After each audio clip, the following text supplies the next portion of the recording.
Today, video cameras are everywhere. We bring you the pictures they've captured. Sometimes it's serious, sometimes it's funny, but it's always real TV. The cops chase a suspect up a pole. Suspect firing around. Now, it's time for the fire hose.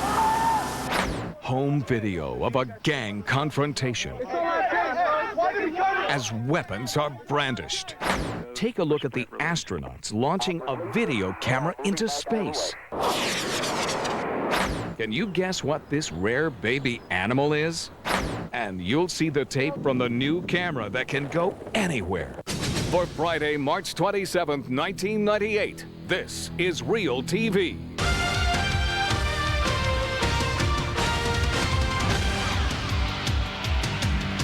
Hi, I'm John Daly, and we begin with the day the cops asked the fire department to help capture a suspect. The suspect is up a pole, and he won't come down. Here's how it started. A suspect in a kidnapping case is on the run in Los Angeles. Cops are on his tail, continually trying to corner the armed man during this wild midnight run.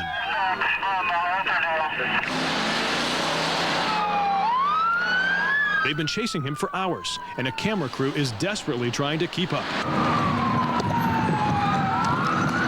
and white under my light, right where my light's at. That's the yard. He's getting in the road. Finally, as dawn breaks, the gunman abandons his car and makes a run for it on this quiet residential street. This gentleman is armed with a 90mm. Police clear out the area and shut down the street for the showdown. Let's get over there. Let's go. Surrounded, but still full of fight, the gunman scrambles up a utility pole. As he straps himself in for his last stand, cops take aim.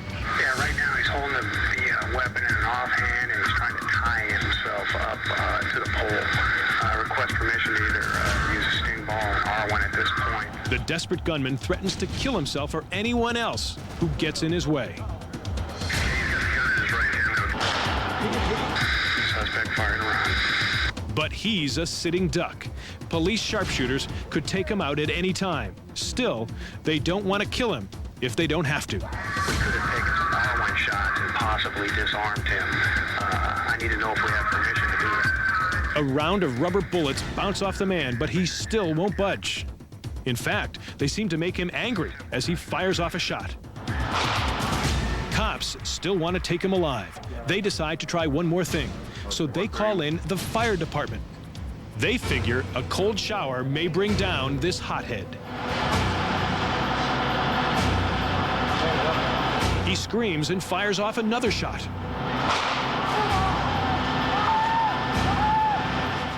But finally, after 5 minutes of being blasted with water, the suspect gives up. Paramedics go up to help him down. He's beaten by the water barrage and rubber bullets, but he's alive, thanks to a courageous group of cops who never lost their cool. And he was treated for 2 self-inflicted gunshot wounds. He was later arrested for assault with a deadly weapon on a police officer. Well, not too far away, a senseless confrontation. Rival gangbangers gather to settle a score. When one guy pulls a knife, trouble begins. Our Michael Brownlee has the tape. Rival gangs face off in the street. A minor traffic dispute is about to become a lot worse. Hey, since you ain't got your home. A gang member brings out his home video camera as other gang members bring out weapons. Pull a knife for me. Carson, don't pull a knife for me. Carson! Hey, 101. He said 101. It's all on tape. It's all on tape. It's all on tape. It's all on tape.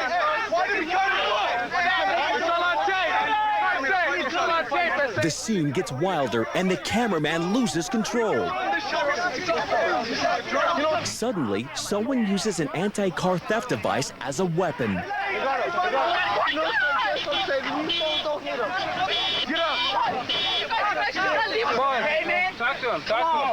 The camera finally finds a target, and it's a gang member on the ground, unconscious and bleeding. Come on, we need something for this nigga's head. We need an ambulance. We need an ambulance. Sergeant DJ Fitzgerald is a gang expert with the Huntington Park Police. He says the video is chilling. but also fascinating because it's not something you get to see every day. This is about as close as the average person is going to get to be so close to an actual gang fight. You'll see an individual with a large knife that has a cover around the knuckles. That knife is strictly used for fighting. There's no other purpose to have it. And in fact, with the knife guard like that, it's illegal in California. Then you'll see something else in the video, the use of the club that is normally used to secure the steering wheel of vehicles. A club can be legally purchased and legally possessed, but as you'll see in this videotape, within just a couple of seconds, it can be used as a pretty destructive weapon. We need an ambulance. Corrado. I got it on tape, Holmes. I got it on tape, Holmes. The gang cameraman gets it all on tape, and Sergeant Fitzgerald says sometimes that's what it's all about. We're seeing videos more and more all the time, and in talking to gang members themselves, the reason they're taking the videos is basically to have them as trophies, to show their dominance over a particular group or how they interacted with that group. They're basically just trophies. But that same video would also prove to be compelling evidence for a jury. Well, now for some video from a camera in outer space. NASA released this tape to us to show a special test that took place on a recent shuttle mission.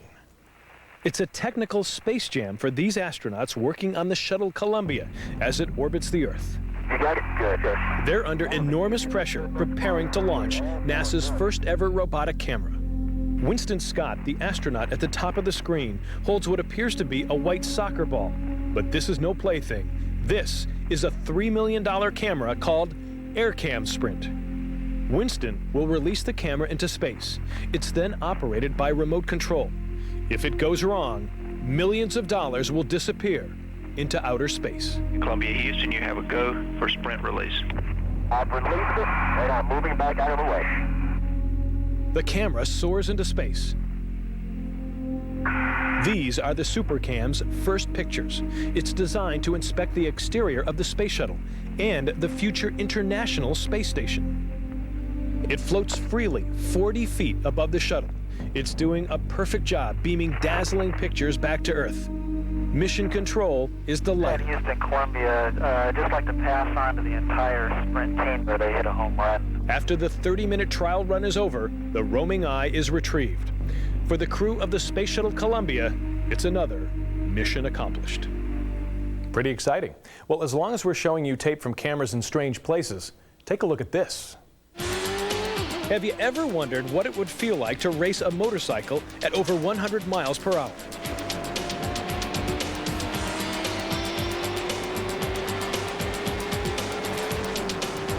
What about flying up the coastline on a motorized hang glider? Well, thanks to the ingenuity of ex-Hollywood stuntman Magic Schwartz, you can stop wondering. Magic has designed a special camera mount called HeadCam. The rig attaches by suction cups to any kind of smooth safety helmet. HeadCam can be used with a Hi8 home video camera or one of the new mini digitals. Just slap on the rig, push the record button, and roll tape on any adventure you choose. A great way to make memories and a cool way to capture some real TV.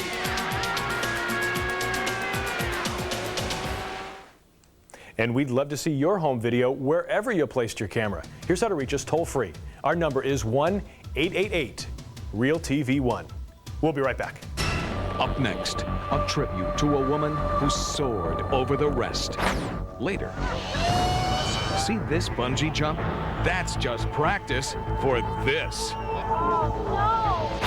Plus, what a way to get hitched. And have you figured out what kind of animal this is yet? We'll tell you a bit later. Don't blink. You're watching Realtv. Welcome back. Skydivers are a breed apart. Their ultimate joy is to soar through the sky free as a bird. This story salutes one very special skydiver. Here's our Sabila Vargas. To the world of skydiving, Deanna Kent is an inspiration.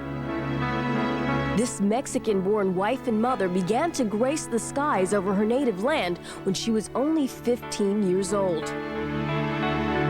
When she moved to the United States, she took skydiving to a higher level, being the first to develop a style called skydancing. The 40-year-old role model had her whole life ahead of her, but it was cut short by a rare disease. Deanna died from a disease called CREST. Basically, CREST represents initials for several different illnesses. It's an autoimmune disease that basically attacks your body, your organs. Just months after being diagnosed, Deanna slipped into a coma. Miraculously, she came out of it for a while, just long enough to tell her husband Norman and son Ramsey that she wanted to fly again. Unfortunately, she never got the chance. That made her family determined to make another one of her wishes come true. Just days after her death, Norman and Ramsey and about 100 family and friends gathered at the beach will try to make Deanna's last wish come true. Thousands of feet in the air over their Florida beach home, Norman and Ramsey will free Deanna's ashes. The ceremony begins with a group of skydivers forming a circle.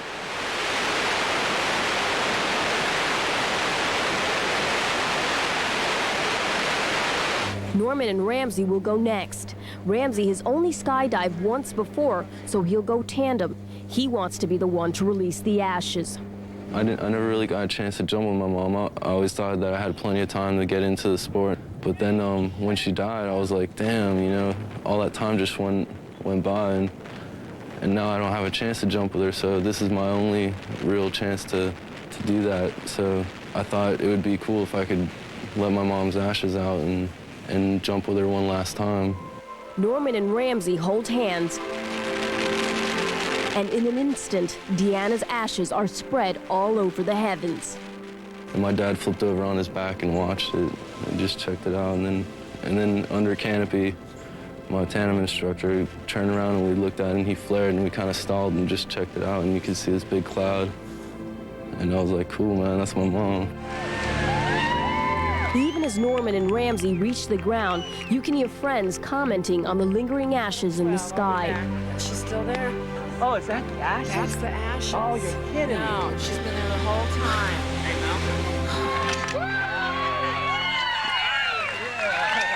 Although Deanna never had the chance to physically fly before dying, Norman says that in a spiritual sense, she did get her wish.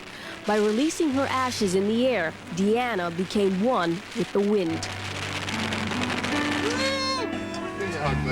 I miss, you know, a lot of the common things, her hugs and her, you know, her face and, you know, her beauty in general. I asked her, you know, what am I going to do without you now?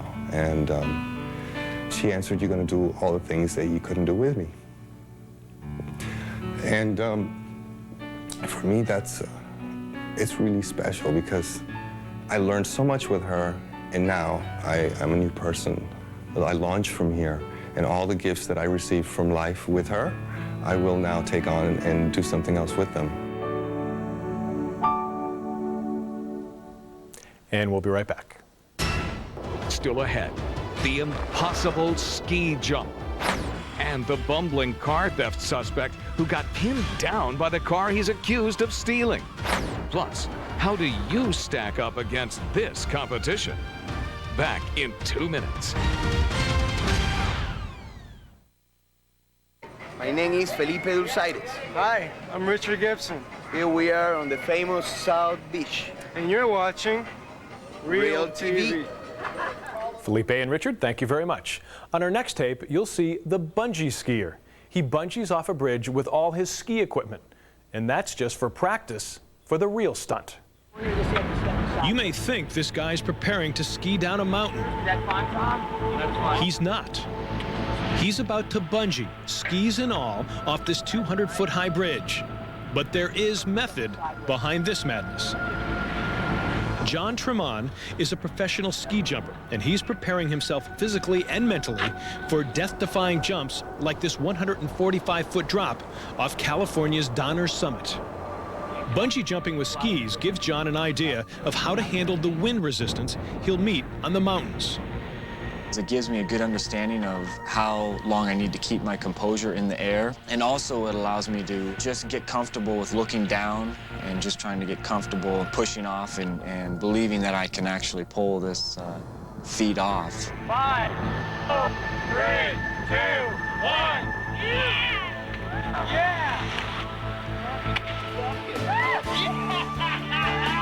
It's a success. But just to make sure, John does it again and again and again. Now he's ready to face Donner Summit. It's a deadly jump of 145 feet over this mass of rocks. A mistake in the air could kill him. And this time, there's no bungee cord to save him.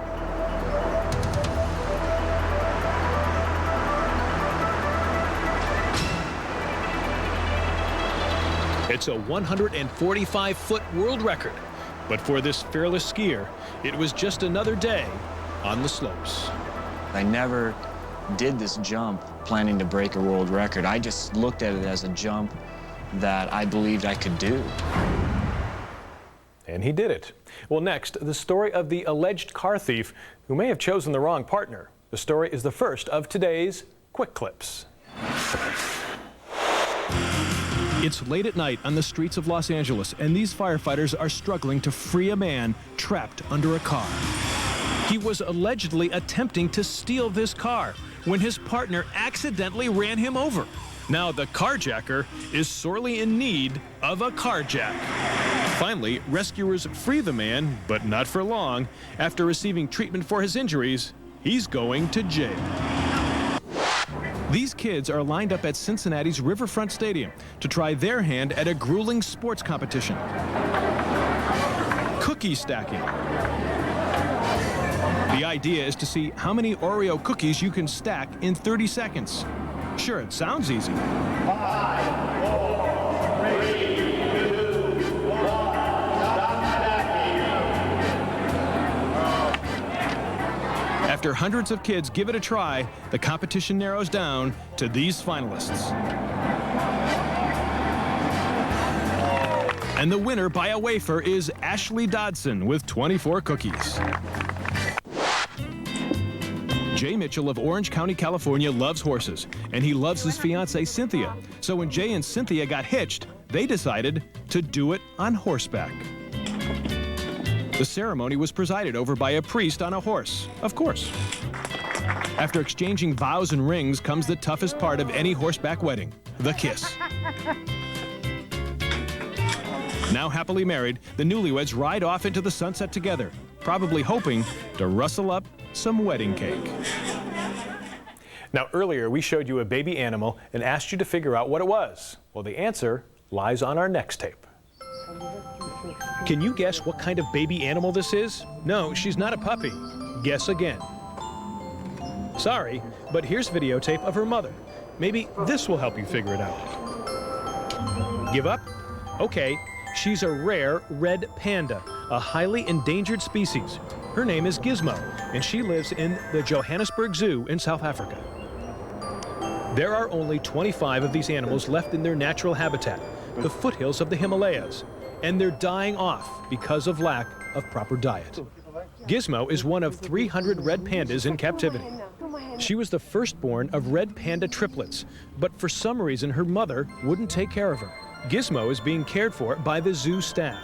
She's fed a milk and vitamin mixture every 4 hours and spends much of her time in an incubator. Thanks to the breeding program at the Johannesburg Zoo and 70 other facilities, the continuation of the red panda species seems assured. Monday on Realtv, the boat is sinking. Who will save the dog? Find out next Realtv. Well, we have one more question to ask. It's today's Realtv quiz. The teenagers performing on this 1962 episode of Ted Mack's Original Amateur Hour called themselves the Modern Sound Trio. The leader of this jazz trio was just 6 years away from winning his first Grammy Award. Can you name him? Don't go away. The answer's coming right up. If you have Realtv, call us toll-free at 1-888-REAL-TV1 or on the web, reach us at realtv1.com. Here's the answer to our Realtv quiz. 34 years before playing himself in the movie Fargo, it's 17-year-old Jose Feliciano, singer of many classic songs like Feliz Navidad and Light My Fire. Thanks for playing the Realtv quiz. Well, that's it for now. There's more Real TV next time. Until then, remember to take your camera with you. You never know when Real TV might happen.